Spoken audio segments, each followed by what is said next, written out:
చతుషష్ట్యుపచారాఢ్య చతుషష్టికలామయీ మహాచతుషష్టికోటి యోగిని గణసేవిత. చతుషష్ట్యుపచారాఢ్య 64 ఉపచారములతో సేవింపబడినది. ఉపచారము అంటే సేవ అని అర్థం చెప్పుకుంటే ఈ నామానికి 64 ఉపచారాలతో సేవింపబడు శ్రేష్టమైన దేవత అని అర్థం వస్తుంది. ఏ దేవత అయినా సాధారణంగా పంచోపచారాలతోనూ షోడశోపచారాలతోనూ పూజింపబడతారు. కానీ లలితా అమ్మవారికి 64 ఉపచారాలతో విశిష్టమైన పూజా విధానం కూడా ఉంది. ఉపచార అంటే దగ్గరగా చేరడం, అమ్మవారి దగ్గరకు మన మనస్సు అనబడే చైతన్య పుష్పాన్ని చేర్చడం. చతుషష్టి కళామయి 64 కళలు గలది. మనస్సుకు సంబంధించిన ఆజ్ఞాచక్రమునందు అమ్మవారి కిరణాలు 64.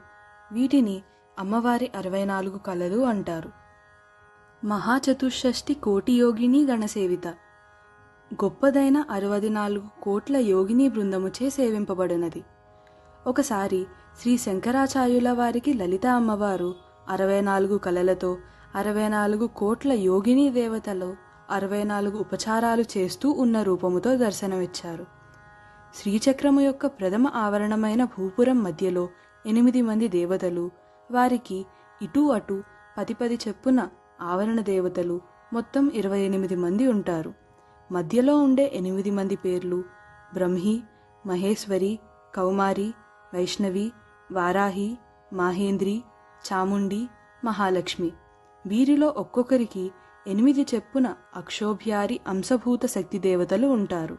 అప్పుడు మొత్తం 8 8లు 64 మంది అవుతారు.